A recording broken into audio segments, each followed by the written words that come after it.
Hi students, welcome to my YouTube channel M Das Maths Tuition। আজকের class 8-এর third ইউনিটের জীবন বিজ্ঞান suggestion দিচ্ছি বন্ধুরা। 100% গ্যারেন্টিতে বলছি এই সাজেশনগুলো করে গেলে তোমরা ম্যাক্সিমাম কমন পেয়ে যাবে। আর শুধু জীবন বিজ্ঞান নয়, এর আগে ভৌতবিজ্ঞান, ইতিহাস, ভূগোল এবং অঙ্কেরও সাজেশন দিয়েছি, তাই তোমরা সেগুলো অবশ্যই যারা এখনও দেখোনি তারা কিন্তু আমার ইউটিউবে গিয়ে সার্চ করে দেখে নাও। এবং ভালো ভালো স্কুলের নমুনা প্রশ্ন উত্তরও আমরা দিয়েছি, সেইগুলো প্রত্যেকটা বই দিয়েছি, তাই তোমরা সেইগুলো দেখে নাও বন্ধুরা। আর যারা আমার ইউটিউব চ্যানেলে নতুন প্রিয় ছাত্রছাত্রী, তোমরা কিন্তু আমার চ্যানেলটিকে সাবস্ক্রাইব করে এবং শেয়ার করে একটু সাপোর্ট করো বন্ধুরা, একটু হেল্প করো বন্ধুরা। তোমাদের জন্য লাগাতার পরিশ্রম করে যাচ্ছি, তোমাদের কাছ থেকে শুধু এইটুকু সহযোগিতা আশা করছি বন্ধুরা। আর যারা ইউটিউব চ্যানেলে নতুন, আমার চ্যানেলটি নতুন দেখছো, তোমরা কিন্তু চ্যানেলটিকে সাবস্ক্রাইব করতে ভুলো না। তো প্রথম প্রশ্ন আছে, বন থেকে মানুষ কি কি উপকার পায়? বন থেকে মানুষ কি কি উপকার পায়, এটা খুব সহজ প্রশ্ন, এটা তোমরা অবশ্যই দেখে নাও বন্ধুরা, এটা খুব সহজ প্রশ্ন। আর ভারতের স্থলভাগের কত অংশ বনভূমি? এটা দেখে নয়, মাত্র 21% বনভূমি, ভারতের স্থলভাগের 21% বনভূমি। এরপরে একটি বৃক্ষজাতীয় গাছ 50 বছরে কত কেজি অক্সিজেন দেয়? না 2700 কেজি অক্সিজেন দেয়। একটি বৃক্ষজাতীয় গাছ 2700 কেজি অক্সিজেন দেয়।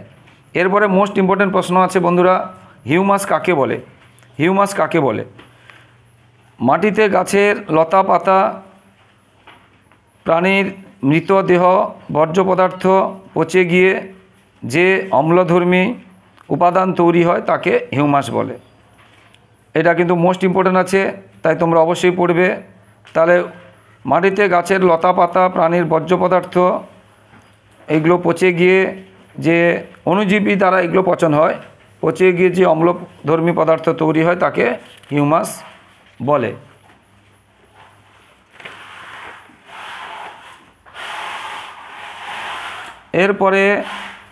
এরপরে দেখো বন্ধুরা, এরপরে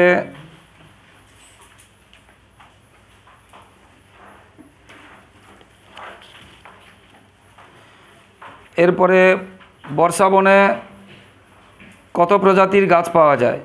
বর্ষা বনে কত প্রজাতির গাছ পাওয়া যায়?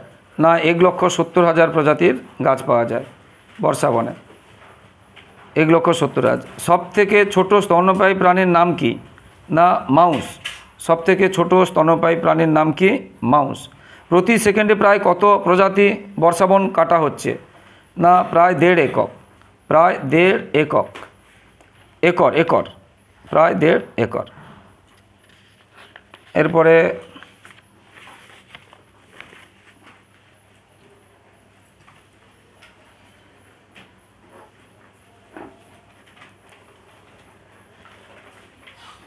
ভীষণ ইম্পর্ট্যান্ট প্রশ্ন, কি করে আমাদের বন বাঁচাবো, এটা বড় প্রশ্ন আছে, করে নেবে। আর এটা ভীষণ জীববৈচিত্র্য হ্রাসের কারণটাও তোমরা করবে, জীববৈচিত্র্য হ্রাসের কারণ এটা করবে। আর কি করে বনটা আমরা বাঁচাবো এটা তোমরা করবে, বুঝতে পেরেছ? এই বন সংরক্ষণ করতে হবে, নতুন গাছ লাগাতে হবে, আগাছা নির্মূল করতে হবে, আইন প্রণয়ন করতে হবে, যে ব্যাপারগুলো আছে, পরিণত গাছ ছাড়া কাটা যাবে না। এবার একটা ইম্পর্টেন্ট প্রশ্ন আছে, একটি গাছের নাম লেখো যা প্রায় 100 বছর আগে বিদেশ থেকে নিয়ে এসে আমাদের দেশে বন তৈরি করা হয়েছে। একটি গাছের নাম লেখো যা 100 বছর আগে আমাদের দেশে বিদেশ থেকে নিয়ে এসে বন তৈরি করা হয়েছে। ধুপি গাছ। কী গাছ? ধুপি গাছ। সেটা হবে ধুপি গাছ। ভীষণ ইম্পর্টেন্ট প্রশ্ন, বারবার বলছি, এটা কিন্তু তোমরা করবে। ধুপি গাছ ভীষণ ইম্পর্টেন্ট প্রশ্ন আছে। রোডোডেনড্রন কোথায় দেখা যায়? উঁচু পাহাড়ের ঢালে রোডোডেনড্রন দেখা যায়, উঁচু পাহাড়ের ঢালে। শ্বাসমূল কাকে বলে? কোন কোন গাছের দেখা যায়? এটা মোস্ট ইম্পর্টেন্ট প্রশ্ন, এটা অবশ্যই তোমরা করবে। শ্বাসমূল কাকে বলে, কোন কোন গাছে দেখা যায়? না সুন্দরবন অঞ্চলে লবণাক্ত জলমগ্ন মাটিতে অক্সিজেনের পরিমাণ কম থাকে, ফলে ওই অঞ্চলের উদ্ভিদ এর পক্ষে শ্বাসকার্য চালানো অসম্ভব হয়ে পড়ে। তাই ওই সব উদ্ভিদের মূল থেকে মাটির উপরে মূলের মতো অংশ সোজা উপরে বেরিয়ে আসে এবং বাতাস থেকে অক্সিজেন নেয়। এই সব মূলকে বা বায়বীয় মূলকে আমরা শ্বাসমূল বলবো। তাহলে কি হচ্ছে, সুন্দরবন অঞ্চলে লবণাক্ত জলমগ্ন ভূমিতে গাছে শ্বাসকার্য চালানোর অসুবিধে হয়। তাই ওই মাটির নিচের মূল থেকে সোজা উপরে কিছু মূল বেরিয়ে আসে অভিকর্ষের বিরুদ্ধে এবং তারা বায়ু থেকে শ্বাসকার্য নেয়। এই বায়বীয় মূলগুলোকে শ্বাসমূল বলে। ভীষণ ইম্পর্ট্যান্ট আছে কিন্তু বন্ধু, তোমরা মন দিয়ে পড়বে। এবার একটা মোস্ট ইম্পর্ট্যান্ট প্রশ্ন যে 1000 গ্রাম সমুদ্রের জলে কত গ্রাম লবণ থাকে? না 33 থেকে 38 গ্রাম বা গড়ে 35 গ্রাম। গড়ে 35 গ্রাম। ভীষণ ইম্পর্ট্যান্ট কিন্তু এটা, ভীষণ ইম্পর্ট্যান্ট এটা আসবে বুঝতে পারলে? কত হবে? গড়ে 35 গ্রাম। 1000 গ্রাম সমুদ্রের জলে কত গ্রাম লবণ থাকে? এটা ভীষণ ইম্পর্ট্যান্ট। এবার একশৃঙ্গর গন্ডার কোথায় পাওয়া যায়? না উত্তরবঙ্গের বনভূমিতে এবং জলদাপাড়া অভয়ারণ্যে। জলদাপাড়া অভয়ারণ্যে একশৃঙ্গর গন্ডার পাওয়া যায়, জলদাপাড়া অভয়ারণ্যে। ভীষণ ইম্পর্ট্যান্ট প্রশ্ন আছে, ভীষণ ইম্পর্ট্যান্ট প্রশ্ন আছে, তোমরা অবশ্যই করবে। বুঝতে পেরেছ? অবশ্যই করবে, ভীষণ ইম্পর্ট্যান্ট প্রশ্ন আছে। আচ্ছা, এবারে মহীসোপান কাকে বলে? মহীসোপান কাকে বলে? সমুদ্রে ডুবে থাকা মহাদেশের অংশকে মহীসোপান বলে। এবার একটা মোস্ট ইম্পর্ট্যান্ট প্রশ্ন একদম আসবেই আসবে, যারা বাজা কেল্প কি? কেল্প কি? একদম আসবেই আসবে। কেল্প কি? কেল্প হলো এক ধরনের সামুদ্রিক বড় শ্যাওলা। বড় শ্যাওলা, শুধু শ্যাওলা না বলে তোমরা বড় শ্যাওলা বলবে। কেল্প কি? এক ধরনের সামুদ্রিক বড় শ্যাওলা। তোমরা এটা অবশ্যই করবে। ভীষণ ভীষণ ইম্পর্টেন্ট প্রশ্ন আছে। এরপরে আরও ইম্পর্টেন্ট প্রশ্ন আছে, বায়োলুমিনিসেন্স কাকে বলে? একদম আসবে। বায়োলুমিনিসেন্স কাকে বলে? কোন কোন প্রাণীর আছে? আচ্ছা, তার আগে কয়েকটা প্রশ্ন বলছি বন্ধুরা, দেখে নাও যে সালোক সংশ্লেষ কাকে বলে। এটা তোমাদের বইতে আছে 253 পেজে, এটা বইতে 253 পেজে পেয়ে যাবে। আর বায়োলুমিনেন্স যেটা বললাম একটু আগে, বা ঠান্ডা আলো, মোস্ট ইম্পর্ট্যান্ট প্রশ্ন একদম আসবে। ঠান্ডা আলো একটা আসবে একদম। বুঝতে পেরেছ? তো আর লুসিফেরিন কি বা লুসিফারেজ কি? লুসিফেরিন কি বা লুসিফারেজ কি?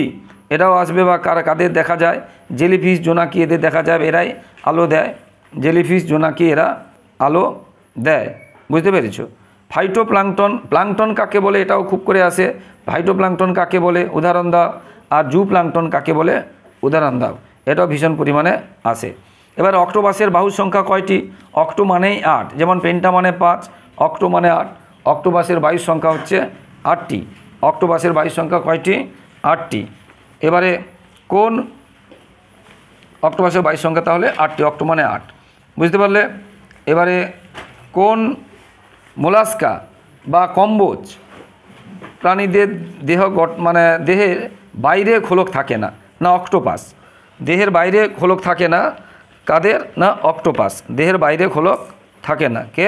না অক্টোপাস। ভীষণ ইম্পর্টেন্ট প্রশ্ন অনেক সময় আসে। বুঝতে পেরেছ? এবারে কোন অক্টোপাস, এর পরেরটা প্রশ্ন, মানুষের পক্ষে প্রাণঘাতী হয়? বুঝতে পেরেছ? না blue ringed octopus. Blue ringed octopus. আর স্কুইডের বাহুর সংখ্যা কয়টি? 10টি। স্কুইডের বাহুর সংখ্যা কয়টি? 10টি। এটাও ভীষণ পরিমাণে আসে। বুঝতে পেরেছ? আর এককোষী কলোনি করে থাকে কারা? ডিনোফ্লাজেলেট। এটাও অনেক সময় আসে। বুঝতে পেরেছ? এটাও অনেক সময় আসে। এরপরে এবারে দৈত্যাকার অক্টোপাসের নাম বা তার এইটা কত? না 30 ফুট। দৈত্যাকার যে অক্টোপাস এটা কত ফুট? 30 ফুট। এরকম প্রশ্ন আসে। বুঝতে পেরেছ?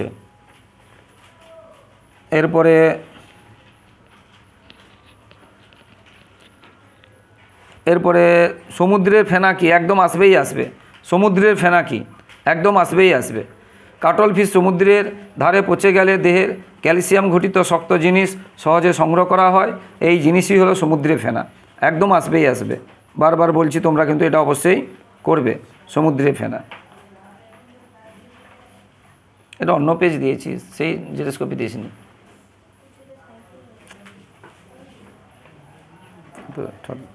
এরপরে কার্টিলেজ যুক্ত বা তরুণাস্থি বিশিষ্ট বা আমরা বলবো অস্থিবিহীন বা হাড়বিহীন, যেটা কি যে তোদের মাথায়, কার্টিলেজ যুক্ত বা তরুণাস্থি বিশিষ্ট জলজ প্রাণী উদাহরণ বা হাড়বিহীন প্রাণীর উদাহরণ কি হবে? শঙ্কর আর হাঙর। শঙ্কর এটা জলজ প্রাণী, হাঙরও জলজ প্রাণী, শঙ্কর মাছও বলে অনেক সময়। এটা হাড়বিহীন বা তরুণাস্থি যুক্ত বা হাড়বিহীন, বুঝতে পেরেছ? এবারে হাঙরের কানকর ছিদ্র কয়টি? না 5 জোড়া, এ পাশে 5টি ও পাশে 5টি, 5 জোড়া কিন্তু 5টি নয়, এটা খেয়াল রাখবে, 5 জোড়া। এরপরে আমাদের নাকের বা বহিঃকর্ণে মানে কি দিয়ে তৈরি? না কার্টিলেজ বা তরুণাস্থি দিয়ে তৈরি। আমাদের নাকের যে অগ্রভাগ বা বহিঃকর্ণ কী দিয়ে তৈরি? কার্টিলেজ বা তরুণাস্থি দিয়ে তৈরি। এখান থেকে আছে সাগ্রিন কি? একদম মোস্ট ইম্পর্ট্যান্ট, একদম আসবেই আসবে। এরপরে যে প্রশ্নটা আছে সাগ্রিন, একদম আসবেই আসবে। সাগ্রিন কি? না হাঙরের চামড়া শিরিষ কাগজের মতো ব্যবহার করা হয়, একে সাগ্রিন বলে। হাঙরের চামড়া শিরিষ কাগজের মতো ব্যবহার করে, একে সাগ্রিন বলে। ভীষণ ইম্পর্ট্যান্ট প্রশ্ন, ভীষণ ইম্পর্ট্যান্ট প্রশ্ন, একদম আসবেই আসবে, বুঝতে পেরেছ? এবারে বড় আকারের হাঙরের নাম লেখো। হ্যাঁ, এটা যে বাঙ্কিং শার্ক বা হোয়েল শার্ক, এটা কখনো আসতে পারে, ততটা ইম্পর্ট্যান্ট নয়। ইম্পর্ট্যান্ট প্রশ্নগুলোই বলছি বন্ধুরা, মন দিয়ে দেখতে থাকো, এগুলো থেকেই তোমরা ম্যাক্সিমাম কমন পেয়ে যাবে, তাই এগুলো অবশ্যই মন দিয়ে দেখতে থাকো বন্ধুরা। তো এরপরে আছে তারা মাছের গমন অঙ্গের নাম নালীপথ, এটাও তোমরা করবে। তারা মাছের বাহু সংখ্যা তো 5টি, এটা জানি, গমন অঙ্গের নাম নালীপথ, এটা করবে। এবার অ্যালগাল ব্লুম, একদম আসবেই আসবে। অ্যালগাল ব্লুম একদম আসবেই আসবে। অ্যালগাল ব্লুম কাকে বলে? একদম আসবে, বুঝতে পেরেছো? ভীষণ করে ইম্পর্টেন্ট পড়ে রাখবে। এবার না জৈব বর্জ্যযুক্ত ময়লা বা সাবান, ডিটারজেন্টের যে ফসফেট, এরা যদি জলে মেশে, সমুদ্রের জল বলা হয়েছে, কিন্তু সমুদ্রের জল ছাড়া হ্রদ বা জলাশয়ের জলে পড়লেও সেই ময়লা জল পড়লে পুষ্টি উপাদান বেড়ে যায়, যার ফলে সমুদ্রের জলে কি হচ্ছে? ফাইটোপ্লাঙ্কটন, মানে বিশেষ করে যে অ্যালগাল মানে হচ্ছে শৈবাল, শৈবালের সংখ্যা খুব দ্রুত বেড়ে যায়। এই বুঝতে পেরেছি, একে বলা আছে এইভাবে সমুদ্রের বা জলাশয়ের, হ্রদ বা জলাশয়ে শৈবালের সংখ্যা বা ফাইটোপ্লাঙ্কটনের সংখ্যা দ্রুত বেড়ে যাওয়াকে কি বলা আছে? Algal Bloom. অ্যালগি মানে শৈবাল, অ্যালগি মানে শৈবাল, ব্লুম মানে হঠাৎ খুব বেড়ে যাওয়া, বুঝতে পারলে? তাহলে জৈব বর্জ্যযুক্ত ময়লা যদি সমুদ্রের জলে বা হ্রদের জলে বা বদ্ধ জলাশয় বা পুষ্করিণীতে পড়ে এবং সাবান বা ডিটারজেন্টের ফসফেট পড়ে, তাহলে সমুদ্রের জলে বা ওই জলাশয়ে কী হচ্ছে? ফাইটোপ্লাঙ্কটন মানে বিশেষ করে শৈবালের সংখ্যা প্রচণ্ড পরিমাণে বেড়ে যায়। এই যে হঠাৎ করে বেড়ে গেল, একে আমরা কি বলবো?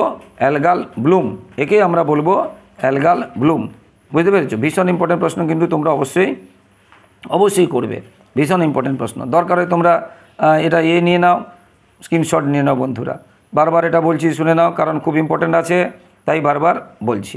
তো যেগুলো মোস্ট ইম্পর্টেন্ট আছে বলছি, তোমরা কিন্তু অবশ্যই মুখস্থ করে যাবে, কারণ ওইগুলো থেকে 100% গ্যারেন্টি দিয়ে বলছি, ওইগুলো থেকে তোমরা অবশ্যই কমন পেয়ে যাবে। তাই বন্ধুরা ওইগুলো বারবার বলছি, কিন্তু বারবার বলছি, ভালো করে মুখস্থ করে যাবে। দরকার হয় স্ক্রিনশট নিয়ে নাও বন্ধুরা।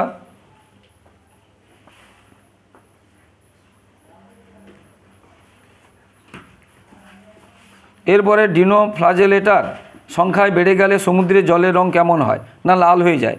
বা ঘুরিয়ে প্রশ্ন আসবে, সমুদ্রের জলের রং লাল হয়ে যায় কেন? না সমুদ্রে ডিনোফ্লাজেলেটার মানে ওই যে আমরা একটু আগে বলেছিলাম ফাইটোপ্লাঙ্কটন, এরা যদি বেড়ে যায়, এরা বেড়ে গেলে, এরা মানে ডিনোফ্লাজেলেটার যদি বেড়ে যায়, তাহলে সমুদ্রের জল লাল হয়, বুঝতে পেরেছো? ভীষণ পরিমাণে আসে, মন দিয়ে করবে, বুঝতে পেরেছো বন্ধুরা? এরপরে দেখো, এরপরে মরুভূমিতে রাতের বেলা ঠান্ডা লাগে কেন? না মরুভূমিতে রাতের বেলা ঠান্ডা লাগে কেন? মরুভূমিতে কেন? না 90% আলো কী হয়? বিকিরিত হয়ে যায় আলো। এবারে ঠান্ডা মরুভূমি কাকে বলে? এটা মোস্ট ইম্পর্টেন্ট, উদাহরণ দাও। ঠান্ডা মরুভূমির উদাহরণ দাও। না এশিয়া মহাদেশের গোবি মরুভূমি এবং আন্টার্কটিকা মহাদেশের মরুভূমি ঠান্ডা মরুভূমির উদাহরণ। ভীষণ ইম্পর্ট্যান্ট, একদম আসবে বলে নিতে পারো, এশিয়া মহাদেশের গোবি। আচ্ছা, এরপরে মেরু প্রদেশের মরুভূমিগুলো ঠান্ডা হয় কেন? একটু করে রাখবে। আর কর্কটক্রান্তি ও মকরক্রান্তি রেখা বরাবর মরুভূমি সৃষ্টি হয়েছে, কিন্তু নিরক্ষরেখা বরাবর কেন মরুভূমি সৃষ্টি হয়নি? দেখো নিরক্ষরেখা জায়গাগুলোতে কিন্তু প্রচণ্ড তাপ, কারণ সূর্য লম্বভাবে কিরণ দেয়, তবু সেখানে কেন মরুভূমি সৃষ্টি হয়নি, এটা করে রাখবে।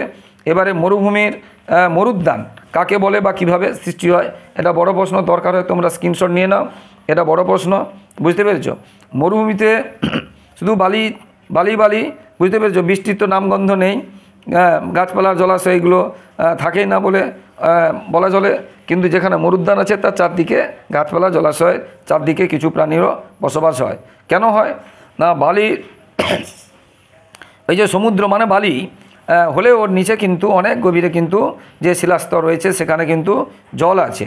তাই মরুভূমিতে যদি কোনো কারণে ফাটল সৃষ্টি হয় বা কোনো কারণে ঝড়ে মরুভূমির বালি যদি উড়ে যায়, তাহলে সেই নিচের অংশ বেরিয়ে এলে তখন কিন্তু জল পাওয়া যায়, ক্ষুদ্র ক্ষুদ্র এরকম জলাশয় দেখা যায়, এবং তাকে কেন্দ্র করে গাছপালা বা কিছু প্রাণী সৃষ্টি হয়। ওই জায়গাটাকে আমরা বলবো যে জলাশয় পাওয়া গেল, ওকে বলা আছে কী হচ্ছে মরুদ্যান বা, বুঝতে পেরেছ, ওয়েসিস এরকম আসে।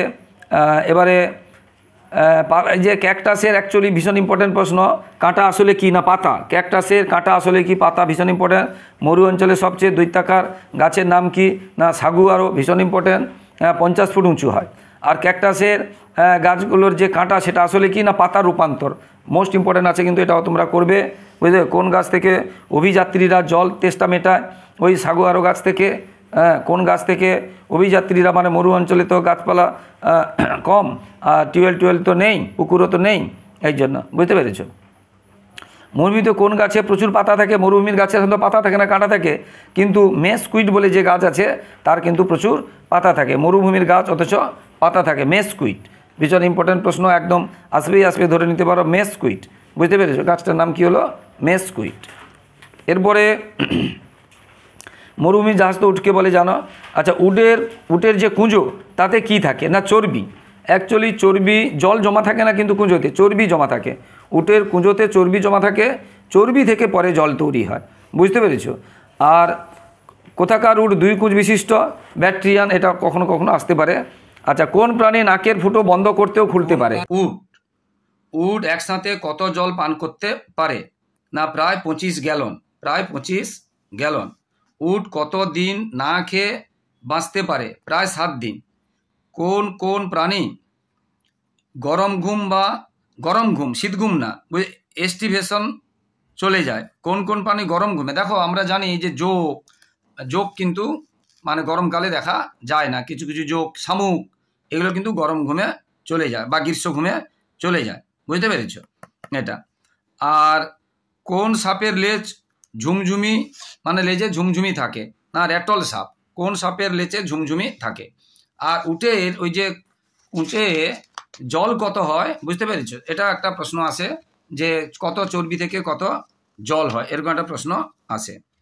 আচ্ছা, ক্যাঙ্গারু ইঁদুর কাকে বলে? ক্যাঙ্গারু ইঁদুর কাকে বলে? ক্যাঙ্গারু ইঁদুর কাকে বলে? না জারবিল, ক্যাঙ্গারু ইঁদুর কাকে বলে? জারবিল। কেবল থর মরুভূমিতে পাওয়া যায় একটি প্রাণীর নাম লেখক। কৃষ্ণসাগর হরিণ। কেবল থর মরুভূমিতে পাওয়া যায় একটি প্রাণীর নাম কি? কৃষ্ণসাগর হরিণ, বুঝতে পেরেছ? থর মরুভূমির সবচেয়ে বড় পাখি কি? না বাস্টার্ড, উট পাখি নয়, বুঝতে পেরেছ? বাস্টার্ড। থর মরুভূমির সবচেয়ে বড় পাখি কি? বাস্টার্ড। মরুভূমিতে বেঁচে থাকার জন্য উটের কি কি পরিবর্তন হয়েছে, এটা তোমরা অবশ্যই করবে। মরুভূমিতে বেঁচে থাকার জন্য উটের কি কি পরিবর্তন হয়েছে, এটা তোমাদের টেক্সট বইতে আছে, তোমরা অবশ্যই করবে এটা। এবারে দক্ষিণ পশ্চিম আফ্রিকার, বুঝতে পেরেছ, নামি মরুভূমিতে বসবাসকারী মানুষদের কি বলে? না বুশম্যান, ভীষণ ইম্পর্টেন্ট প্রশ্ন। দক্ষিণ পশ্চিম আফ্রিকার নামি মরুভূমিতে বসবাসকারী মানুষদের কি বলে? না বুশম্যান। কালাহারি মরুভূমিতে বসবাসকারী মানুষদের কি বলে? না স্যান বুশম্যান, সেটা বুশম্যান শুধু, এটা হচ্ছে স্যান বুশম্যান। সাহারা মরুভূমিতে বসবাসকারী অধিবাসী কি ঘাস নিয়ে ঝুপড়ি তৈরি করে? কি ঘাস নিয়ে ঝুপড়ি তৈরি করে? না তুয়া রেগরা ঘাস, ভালো করে করবে এটা, তুয়া রেগরা ঘাস। সাহারা মরুভূমিতে বসবাসকারী অধিবাসীরা কি ঘাস নিয়ে ঝুপড়ি তৈরি করে? আর এটা খুব ইম্পর্টেন্ট আছে, এটা আমেরিকা রেড ইন্ডিয়ানরা যে পাথরের বাড়ি বানায় তাকে কি বলে? না পুয়ে বলা। আমেরিকা রেড ইন্ডিয়ানরা যে পাথরের বাড়ি বানায় তাকে কি বলে? না পুয়ে বলা। বুঝতে পেরেছো? যে পাথরের বাড়িটা বানায় তাকে কি বলে? পুয়ে বলা। কত সালে ইউনাইটেড নেশন আন্তর্জাতিক মরুভূমি, বুঝতে পেরেছো, বা মরুকরণ বর্ষ রূপে ঘোষণা করেছে? 2006 সালকে। 2006। কত সালে ইউনাইটেড নেশন আন্তর্জাতিক মরুভূমি বা মরুকরণ বর্ষ রূপে ঘোষণা করেছে? কত সালকে? না 2006 সালকে।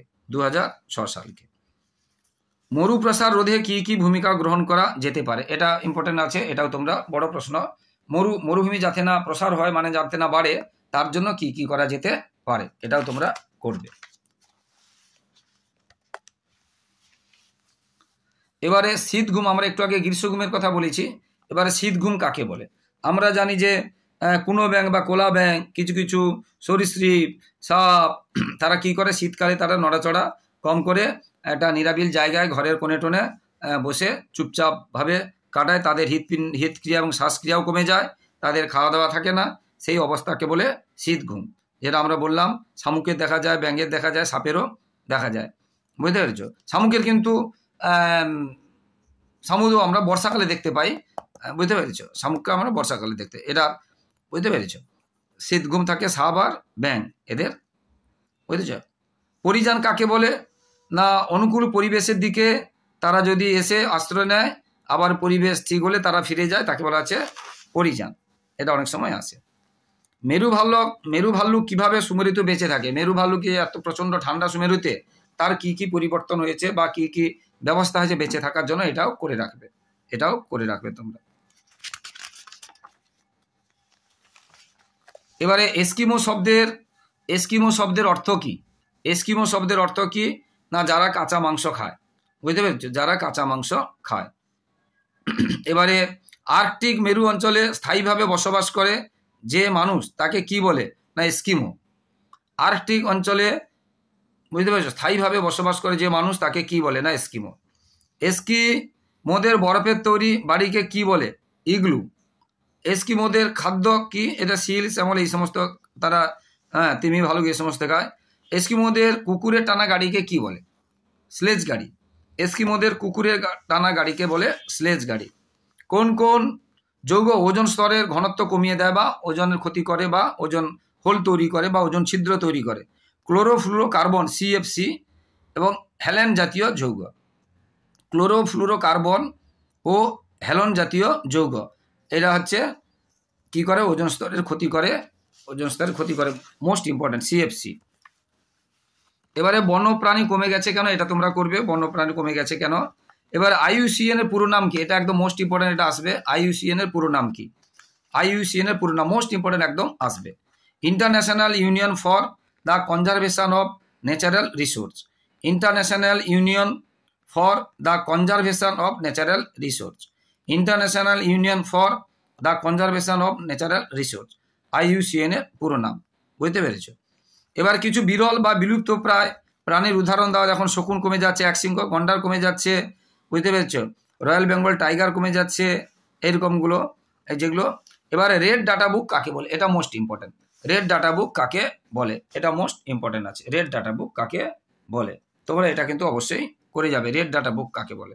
যেগুলো মোস্ট ইম্পর্টেন্ট বলছি তোমরা অবশ্যই সেগুলো করবে। রেড ডাটা বুক কাকে বলে এটা অবশ্যই করবে।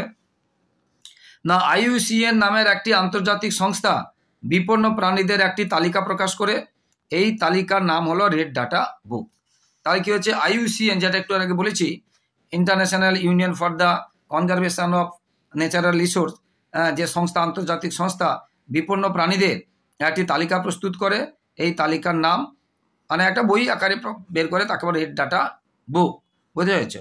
বিলুপ্ত প্রজাতির উদাহরণ, বিলুপ্ত মানে এখন আর নেই, ডাইনোসর আর পাহাড়ি বটের।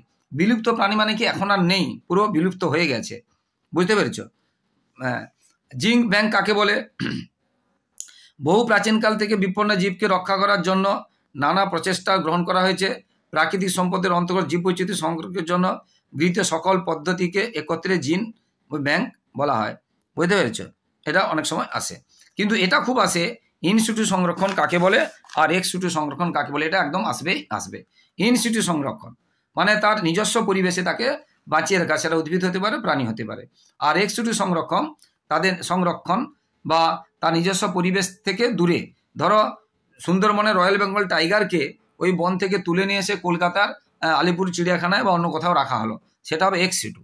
আর সুন্দরবনের বনকে ওই সুন্দরবনে যাতে ভালোভাবে বৃদ্ধি হয়, বংশ বৃদ্ধি হয়, ভালোভাবে থাকতে পারে, তার ব্যবস্থা করা হলো, তাকে বলা হয় ইন সিটু সংরক্ষণ। তাহলে প্রাকৃতিক বাসস্থান বা পরিবেশের মধ্যে যখন জীবের সংরক্ষণ করা হয়, বুঝতে পারছি, তখন তাকে ইন সিটু সংরক্ষণ বলে। যেমন উড়িষ্যার নন্দনকানন, ওখানে করা হয়েছে, সুন্দরবনের রয়্যাল বেঙ্গল টাইগার, ওটাও করা হয়েছে ওখানে। আর এক্স সিটু সংরক্ষণ কি, যেসব প্রাণী কোনোভাবেই তার স্বাভাবিক বাসস্থানে বাঁচিয়ে রাখা যাচ্ছে না, তাদের স্বাভাবিক বাসস্থান থেকে দূরে অন্যত্র কোনো স্থানে রেখে বাঁচিয়ে, মানে অনুকূল পরিবেশ তৈরি করে তাদের বাঁচিয়ে রাখার চেষ্টা করাকে বলা হচ্ছে এক্স সিটু সংরক্ষণ। এক্স সিটু সংরক্ষণ, বুঝতে পারলে? এবারে বসুন্ধরা সম্মেলন বা আর্থ সামিট যেটা আছে, বসুন্ধরা শিখর সম্মেলন সম্পর্কে লেখো, এটাও তোমরা করবে। 1992 সালে ব্রাজিলের রিও ডি জেনিরোতে পরিবেশ বিষয়ক একটি বিশ্ব সম্মেলন অনুষ্ঠিত হয়। এই সম্মেলনে পরিবেশের বিভিন্ন সমস্যা ও তার নিয়ন্ত্রণের জন্য এক দফা কর্মসূচি গ্রহণ করা হয়। একে এজেন্ডা 21 বলা হয়, কারণ 21 দফা কর্মসূচি নেওয়া হয়েছিল। এর মুখ্য বিষয় হলো স্থিতিশীল উন্নয়ন, বন সংরক্ষণ, পরিবেশের তাপমাত্রা নিয়ন্ত্রণ, জলসম্পদের সঠিক ব্যবহার, সমুদ্রের সুরক্ষা, জীববৈচিত্র্য সংরক্ষণ ও মানুষের স্বাস্থ্যের সুরক্ষা। তাহলে 1992 সালে ব্রাজিলের রিও ডি জেনিরোতে পরিবেশ বিষয়ে একটি সম্মেলন করা হয়, আন্তর্জাতিক সম্মেলন, মানে পৃথিবীর বহু দেশ ওখানে এসেছিল, তাকে বলা আছে বসুন্ধরা সম্মেলন বা আর্থ সামিট।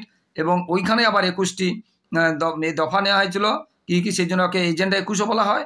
যেমন তার মধ্যে বিষয়গুলো কি কি আছে: স্থিতিশীল উন্নয়ন, বন সংরক্ষণ, পরিবেশের তাপমাত্রা নিয়ন্ত্রণ, জলসম্পদের সঠিক ব্যবহার, সমুদ্রের সুরক্ষা, জীববৈচিত্র্য সংরক্ষণ, মানুষের স্বাস্থ্য সুরক্ষা প্রভৃতি, এরকম আছে, বুঝতে পেরেছ? এটাও আছে। এরপরে শকুন কমে যাচ্ছে কেন? শকুন কমে যাচ্ছে কেন, মোস্ট ইম্পর্টেন্ট প্রশ্ন আছে। শকুন কমে যাচ্ছে কেন না, গরু মহিষের বিভিন্ন মানে অসুখে ডাইক্লোরোফেনাক নামে ব্যথা কমানোর ওষুধ ব্যবহার করা হয়। এইসব মৃত পশু খেলে ডাইক্লোরোফেনাক শকুনের দেহে প্রবেশ করে এবং বৃক্ককে ক্ষতিগ্রস্ত করে। এছাড়া এরা কি করে, মরা গবাদি পশু, বুঝতে পেরেছ, ভাগাড়ে না ফেলে, এটা তো প্রতিকার হিসাবে, এবং এদের ডিমও হয়ে যায়, তাড়াতাড়ি করে ভেঙে যায়, ভঙ্গুর হয়ে যায়। এই কারণে কি হচ্ছে, শকুনে নষ্ট হয়ে যাচ্ছে, বুঝতে পেরেছ? আর এরা কি করছে, ওই মরা পশুগুলো ভাগাড়ে ফেলে দেওয়া হয়, শকুন ওইগুলো খায়, যার ফলে তাদের ক্ষতি হচ্ছে। তাহলে মূল কথা কি হলো, গরু মহিষ প্রভৃতি গবাদি পশুকে অসুখের সময় তাদের যে ওষুধ দেওয়া হয়, বিশেষ করে ব্যথা কমানোর ওষুধ, তাতে ডাইক্লোরোফেনাক নামে একটা যৌগ থাকে। এই যৌগ যদি ওই পশু খায় শকুনরা, তখন সেই যৌগ তাদের দিয়ে প্রবেশ করে এবং তাদের বৃক্ক বা কিডনিকে নষ্ট করে দেয় এবং তাদের ডিমেরও ক্ষতি করে, ভঙ্গুর করে দেয়। এই জন্য শকুনের সংখ্যা কমে যাচ্ছে। কোথায়, এটা ভীষণ ইম্পর্টেন্ট, কোথায় শকুন সংরক্ষণ কেন্দ্র আছে বা পুনর্বাসন কেন্দ্র আছে, ভীষণ ইম্পর্টেন্ট। হরিয়ানার পিঞ্জোর, পশ্চিমবঙ্গের হচ্ছে উত্তরে রাজা ভাত খাওয়া, বুঝতে পেরেছ? পশ্চিমবঙ্গের কি আছে, রাজা ভাত খাওয়া, আর হরিয়ানার পিঞ্জোর, বুঝতে পারছে, হরিয়ানার পিঞ্জোর। পশ্চিমবঙ্গের রাজ্য পশুর নাম কি, ভীষণ ইম্পর্টেন্ট, পশ্চিমবঙ্গের রাজ্য পশুর নাম বাগরোল বা মেছো বিড়াল। পশ্চিমবঙ্গের রাজ্য পশুর নাম বাগরোল বা মেছো বিড়াল।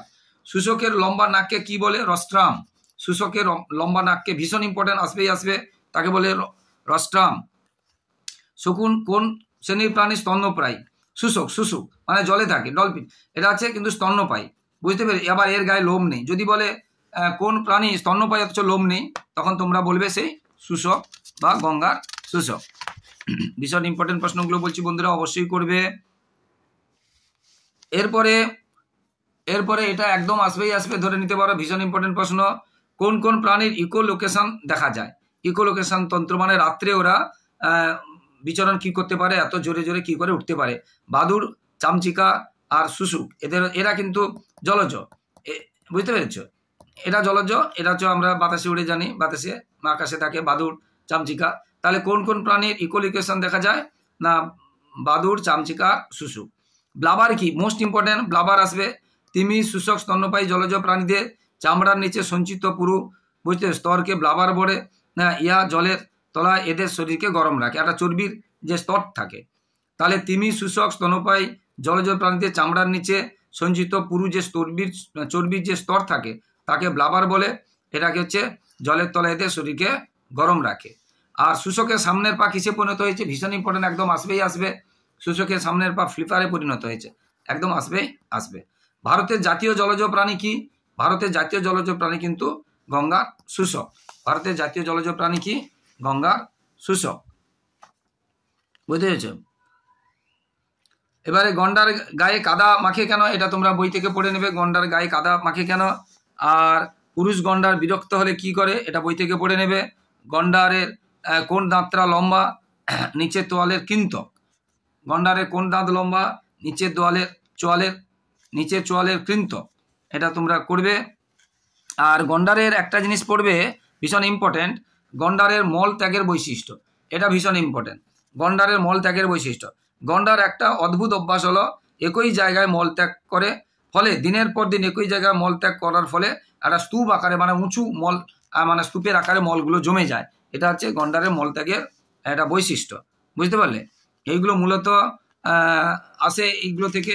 আর তোমরা যে বাকি যে চ্যাপ্টারগুলো আছে, অনেক স্কুলে বিভিন্ন রকম চ্যাপ্টার হয়, তো যেই বাকি চ্যাপ্টারগুলো আছে তোমরা কিন্তু আমার যে ইউটিউব আছে সেই ইউটিউবে কিন্তু তোমরা দেখে নেবে, তোমরা ওখানে পেয়ে যাবে। তবুও আর একটা চ্যাপ্টার করাচ্ছি, একটু দেখে নাও বন্ধুরা। একটু 11 অধ্যায় থেকে করাচ্ছি, আমাদের চারপাশের পরিবেশ ও উদ্ভিদ 11 অধ্যায়। বুঝতে পেরেছ? 11 অধ্যায় আমাদের। তো বাঁশ গাছে কত বছর অন্তর ফুল ফোটে? বাঁশ গাছে কত বছর অন্তর ফুল ফোটে? না 65 থেকে 120 বছর। বাঁশ গাছ কিন্তু 20 বছর, শুধু 20 বছর, 30 বছর, 40 বছর হবে না, 65 থেকে 120 বছর। এবং বাঁশ গাছের ফুল ফোটাকে বিপদ ঘণ্টা বলে কেন? বাঁশ গাছে ফুল ফুটলে ওই ফুল খেয়ে ইঁদুরদের কি করে বংশ বৃদ্ধি প্রচণ্ড হয়, যার ফলে ইঁদুর প্রচণ্ড সংখ্যায় বেড়ে যায়, খেতে খামারে বা বাড়িতে বা ফসলের প্রচণ্ড ক্ষতি হয়, যার ফলে দুর্ভিক্ষ দেখা যায়। এই জন্য বাঁশ গাছের ফুলকে কি বলা হচ্ছে? বিপদ ঘণ্টা বলে বলা হয়। বাঁশ গাছের একটি এবারে তবাসির কি? এটা একদম আসবেই আসবে, তবাসির। ওই বাঁশ গাছের, বুঝতে পেরেছো, মানে যেটা ব্যাম্বুসা, যেটা এই যে বিজ্ঞানসত নাম আছে, বুঝতে পেরেছে, আউডিনাসিয়া, এই এদের পর্বের মধ্যে সিলিকন ডাই, বুঝতে পেরেছো, সিলিকন ডাই অক্সাইড, বুঝতে পেরেছো, এগুলো থাকে। আর সিসিলিক অ্যাসিড সমৃদ্ধ একটা জিনিস থাকে, তা তোমাদের টেক্সট বইতে আছে, ভালো করে পড়বে। বুঝতে পেরেছো? একে তবাসির বলে। তাহলে কি আছে পর্ব মধ্যে? কি আছে? সিলিকন ডাইঅক্সাইড, আর কি আছে? সিসিলিক অ্যাসিড সমৃদ্ধ কি হচ্ছে এক যৌগ থাকে, তাকে তবাসির বলে। ভীষণ ইম্পর্টেন্ট তবাসির কাকে বলে। বুঝতে পারলে?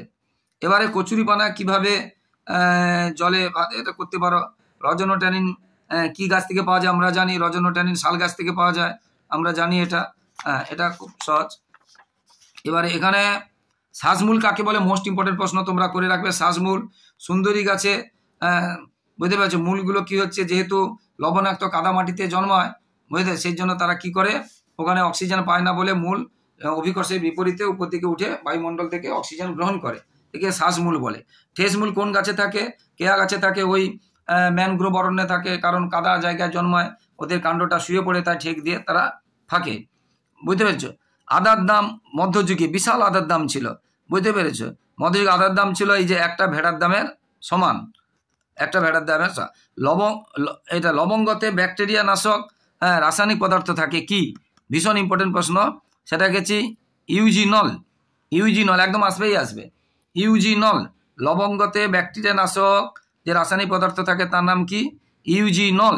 একদম আসবেই আসবে, বুঝতে পারবে? একই রকম গোলমরিচেও একটা যৌগ থাকে, গোলমরিচের যৌগ থাকে, বুঝতে পেরেছো? কিসের জন্য বা স্বাদ হয়, তার নাম হচ্ছে ইলপিপেরাইন। এটা ভালো করে তোমরা বই দেখেও পড়বে, বুঝতে পেরেছো? ভীষণ ইম্পর্টেন্ট প্রশ্ন, একদম আসবেই আসবে, বুঝতে পেরেছো? আর লঙ্কার পরিবর্তে আমরা গোলমরিচও ব্যবহার করতে পারি, বিকল্প মানে পরিবর্তে। আর হলুদে একটা জীবাণুনাশক পদার্থ থাকে, বুঝতে পারবে, কারকিউমিন। এটাও একদম আসবেই আসবে। হলুদে জীবাণুনাশক পদার্থ থাকে, তার নাম কি? কারকিউমিন। এটা একদম আসবেই আসবে। এই যেগুলো আসবে বলছি, তোমরা মন দিয়ে করবে বন্ধুরা। এরপরে গরম মশলা, মানে আমরা যেটা বলি গরম মশলা, অ্যাকচুয়ালি কি দিয়ে একসাথে গরম মশলা হয়? কি দিয়ে? লবঙ্গ, এলাচ, দারুচিনি। লবঙ্গ, এলাচ, দারুচিনি, গোলমরিচ, জৈতি, জায়ফল। 1 2 3 4 5 6 এইগুলো লবঙ্গ, এলাচ, দারুচিনি বা দারচিনি, লবঙ্গ, এলাচ, দারচিনি, গোলমরিচ, জৈত্রী আর জায়ফল এইগুলোকে একসাথে মিশিয়ে গরম মশলা তৈরি করা হয়। পেঁয়াজ রসুনে কোন অংশ আমরা খাই, যে পেঁয়াজটা খাই এটা কি, হচ্ছে কন্দ, এটা কন্দ। আর এটা একদম আসবেই আসবে, মোস্ট ইম্পর্টেন্ট, রসুনে উপস্থিত জীবাণুনাশক যৌগটির নাম, একদম আসবেই আসবে। যৌগটির নাম কি হচ্ছে? অ্যালিসিন। রসুনে উপস্থিত রাসায়নিক যে যৌগ বা জীবাণুনাশক যৌগের নাম কি? অ্যালিসিন। একদম আসবেই আসবে, একদম আসবেই আসবে, বুঝতে পেরেছ? আর এইগুলো হচ্ছে নিমের ঔষধি গুণ, বেলের ঔষধি গুণ, এই ধরনের প্রশ্ন আসে। আর সূত্রকে লেখা বইয়ের নাম এগুলো আসে। এবার ত্রিফলা, ত্রিফলা ইম্পর্টেন্ট আছে। ত্রিফলা কি কি ফল দিয়ে তৈরি? আমলকি, হরিতকি আর বহেড়া। আমলকি, হরিতকি আর বহেড়া, এই ত্রি মানে তিনটি ফল দিয়ে তৈরি। নয়নতারা যে গাছ থেকে কি কি উপকার পাওয়া যায়? নয়নতারা গাছের বা এখানে আরেকটা নয়নতারা গাছের ব্যবহারে ওই কথাগুলো আছে, কি কি উপকার পাওয়া যায়, ভীষণ ইম্পর্টেন্ট, বুঝতে পেরেছ? ভীষণ ইম্পর্টেন্ট আছে ভিনক্লিস্টিন আর ভিনক্লস্টিন। দেখো ভিনব্লস্টিন, এই উপকার পাওয়া যায়, ভীষণ ইম্পর্টেন্ট। নয়নতারা গাছে কী কী উপকার পাওয়া যায় এটা অবশ্যই করবে। আর ঔষধি গুণ লেখো, ওখানেই আছে যে নয়নতারা গাছের উপকারগুলো কি কি আছে সেইগুলো। আর একটা আছে নয়নতারা গাছে, আর একটা আছে যে মূলে, মূলে কি আছে দেখো, রোবেসিন নামক উপকার থাকে, এটা ভীষণ ইম্পর্টেন্ট আছে নয়নতারা গাছের। আর একটু আগে বলেছিলাম এটা। আর হিতকুমারী গাছের ঔষধি গুণ, এখানে উপকার কি আছে এটাও আসবে। হিতকুমারী গাছের ঔষধি গুণ বা কি উপকার আছে এটাও আসবে, এটাও কিন্তু তোমরা করবে বন্ধুরা। আর আমরা ওটা করালাম, এখনই যেটা করালাম 11 অধ্যায়। এবারে 9 অধ্যায়ের কিছু কিছু ইম্পর্টেন্ট প্রশ্ন বলছি, সব বলে অনেক লেন্থি হয়ে যাচ্ছে বন্ধুরা। অন্তঃক্ষরা গ্রন্থি থেকে হরমোন কাকে বলে করবে, হরমোনের বৈশিষ্ট্য করবে, আর হরমোন ও স্নায়ুর মিল এবং অমিল করবে। হরমোন এবং স্নায়ুর মিল এবং অমিল করবে, বুঝতে পেরেছ? দরকারে তোমরা স্ক্রিনশট নিয়ে নাও উত্তর গুলো, বুঝতে পেরেছ? হরমোন ও স্নায়ুর মিল এবং অমিল এগুলো করবে। এরপরে বন্ধুরা প্রভুগ্রন্থি বা মাস্টার গ্রন্থি, মাস্টার গ্ল্যান্ড কাকে বলে এটা অবশ্যই করবে। পিটুইটারি গ্রন্থি থেকে কি কি হরমোন বের হয় এটা করবে। অগ্রখণ্ড থেকে কোনটা, মধ্যখণ্ড থেকে কোনটা, পশ্চাৎখণ্ড থেকে কোনটা, বুঝতে পেরেছ? আর মিশ্র গ্রন্থি কাকে বলে একদম আসবেই আসবে। বহিঃক্ষরা গ্রন্থি কাকে বলে, অন্তঃক্ষরা গ্রন্থি কাকে বলে, আর মিশ্র গ্রন্থি কাকে বলে উদাহরণ দাও, দুটি উদাহরণ দাও বা তিনটি, অগ্নাশয়, শুক্রাশয় এবং ডিম্বাশয়। একদম আসবেই আসবে মিশ্র গ্রন্থি কাকে বলে, একদম আসবেই আসবে। যেগুলো একদম আসবে আসবে বলছি ভালো করে তোমরা করবে বন্ধুরা, বারবার যেগুলো বলছি। হরমোনকে, কোন হরমোনকে বৃদ্ধিপোষক হরমোন বলে? সোমাটোট্রপিক হরমোনকে। কোন হরমোনকে বৃদ্ধিপোষক হরমোন বলে? সোমাটোট্রপিক হরমোনকে। থাইরয়েড থেকে কি হরমোন? থাইরয়েডসিন। পিটুইটারি গ্রন্থি কোথায় থাকে? মস্তিষ্কের সেলা টর্সিকা প্রকোষ্ঠে। মস্তিষ্কের সেলা টর্সিকা প্রকোষ্ঠে পিটুইটারি গ্রন্থি থাকে। থাইরয়েড গ্রন্থি কোথায় থাকে? আমাদের স্বরযন্ত্রের দুপাশে, গলায় স্বরযন্ত্রের দুপাশে। অগ্নাশয় থেকে কি কি হরমোন ক্ষরিত হয়? ইনসুলিন আর গ্লুকাগন, ভীষণ ইম্পর্টেন্ট। অগ্নাশয় কোথায় অবস্থিত? অগ্নাশয় কোথায় অবস্থিত? আমাদের যে অগ্নাশয়, আমাদের ক্ষুদ্রান্তের যে একটা বাঁক থাকে সেইখানে, সেখানে অগ্নাশয় আছে, বুঝতে পেরেছো? সেখানে অগ্নাশয়। কোন হরমোনকে কেন অ্যান্টিডায়াবেটিক হরমোন বলে? বুঝতে পেরেছো? অ্যান্টি ডায়াবেটিক, আচ্ছা অ্যান্টিডায়াবেটিক, অ্যান্টিডায়াবেটিক না ইনসুলিনকে, কারণ এই হরমোন ডায়াবেটিক বা মধুমেহ রোগকে প্রতিহত করে। এই হরমোন ডায়াবেটিক বা মধুমেহ রোগকে প্রতিহত করে, ওই জন্য তাকে অ্যান্টি ডায়াবেটিক রোগ বলে। মধুমেহ রোগটা কি অনেক সময় আসে? রক্তে শর্করার পরিমাণ বেড়ে গেলে যে অসুবিধে হয় তাকে বলা আছে মধুমেহ রোগ, বুঝতে পেরেছো? তাকে বলা হচ্ছে মধুমেহ রোগ। জরুরি বা ইমার্জেন্সি হরমোন কাকে বলে? অ্যাড্রিনালিনকে। কারণ আমাদের যখন আমাদের কোনো অস্বস্তিকর পরিবেশ তৈরি হয়, আমাদের কোনো বিপদ আসে, আমরা যখন হতাশ হই, নার্ভাস হই, ভয় পাই, তখন আমাদের এই হরমোন ক্ষরিত হয়ে আমাদের দেহকে উপযুক্ত ব্যবস্থা নিতে সাহায্য করে, এই জন্য, বুঝতে পেরেছ? আচ্ছা, মেয়েদের জননগ্রন্থির নাম কি ও তার থেকে কি হরমোন ক্ষরিত হয়? মেয়েদের হচ্ছে জননগ্রন্থির নাম ডিম্বাশয়, তার থেকে ইস্ট্রোজেন এবং প্রোজেস্টেরন হয়, বুঝতে পেরেছো? ইস্ট্রোজেন এবং প্রোজেস্টেরন। আর অ্যাড্রিনাল গ্রন্থি কোথায় থাকে? বৃক্কের উপরে। অ্যাড্রিনাল গ্রন্থি কোথায় থাকে? বৃক্কের উপরে। টেস্টোস্টেরন ও ইস্ট্রোজেনের কাজ কি? যে একটু আগে আমরা বলেছি, মেয়েদের যে হরমোনের যে ডিম্বাশয় থেকে ইস্ট্রোজেন আর কি বললাম? প্রোজেস্টেরন। আর এখানে হচ্ছে টেস্টোস্টেরন এবং ইস্ট্রোজেন। টেস্টোস্টেরন হচ্ছে পুরুষদের হরমোন, ইস্ট্রোজেন হচ্ছে মহিলাদের হরমোন। টেস্টোস্টেরন পুরুষের যে আচরণ, শুক্রাশয়কে ঠিক করে, শুক্রাণু উৎপাদনে সাহায্য করে, গোপদাড়ি বের করে, দেহকে পুরুষ সুলভ করে। আর মেয়েদের ইস্ট্রোজেনে তাদের স্তনগ্রন্থি বৃদ্ধি করে, ডিম্বাশয়কে পুষ্টি দেয়, ডিম্বাণু উৎপাদন করে, মেয়েদের কণ্ঠাস্বর মেয়েদের মতো করে, গায়ে মানে চর্বি করে, তৈলাক্ত নরম করে, এই সমস্ত যেগুলো আছে তোমাদের সব বইতেও আছে, তোমরা মন দিয়ে পড়বে। এবারে কৈশোর বা বয়ঃসন্ধিকাল কাকে বলে, এটা মোস্ট ইম্পর্টেন্ট আছে।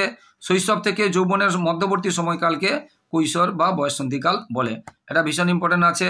বয়ঃসন্ধিতে মনের পরিবর্তন কি হয় এগুলো একটু দেখে রাখবে, বইতে আছে বয়ঃসন্ধিতে মনের কি কি পরিবর্তন হয় এগুলো দেখে। আর বয়ঃসন্ধি কত ধরা হয়েছে না 10 থেকে 19 বছর পর্যন্ত, কোথাও কোথাও 13 থেকে বলা আছে, যাই হোক 10 থেকে 19 বছর পর্যন্ত। আচ্ছা, বিশ্ব স্বাস্থ্য সংস্থা পরিকল্পিত 10টি কেন্দ্রীয় জীবন কুশলতার পরিচয় দাও, এটা তোমরা করবে। 10টি জীবন কুশলতার ব্যাপারগুলো করবে। আর জীবন কুশলতা কাকে বলে এটাও করবে, জীবন কুশলতা কাকে বলে এটা করবে, আর 10টি পরিচয় দাও। তো বন্ধুরা, যারা আমার ইউটিউব চ্যানেলটিতে এসে সকলকে অসংখ্য ধন্যবাদ। যারা আমার চ্যানেলে নতুন, প্লিজ বন্ধুরা আমার চ্যানেলটিকে সাবস্ক্রাইব করো, শেয়ার করে একটু হেল্প করো, একটু পাশে থাকো বন্ধুরা। তোমাদের কাছে এটাই শুধু রিকোয়েস্ট, তোমাদের জন্য লাগাতার পরিশ্রম করছি। প্লিজ বন্ধুরা আমার চ্যানেলটিকে সাবস্ক্রাইব করে, শেয়ার করে, একটু সাপোর্ট করে একটু পাশে থাকো বন্ধুরা। আর লাইক ও কমেন্ট করতে ভুলো না বন্ধুরা। আর যেটা বলেছি, সমস্ত বই সাজেশন দেওয়া আছে, যারা এখনো দেখোনি তারা দেখে নাও। আর বন্ধুরা সবাই ভালো থাকো, সবার পরীক্ষা ভালো হোক। জয় হিন্দ, বন্দে মাতরম।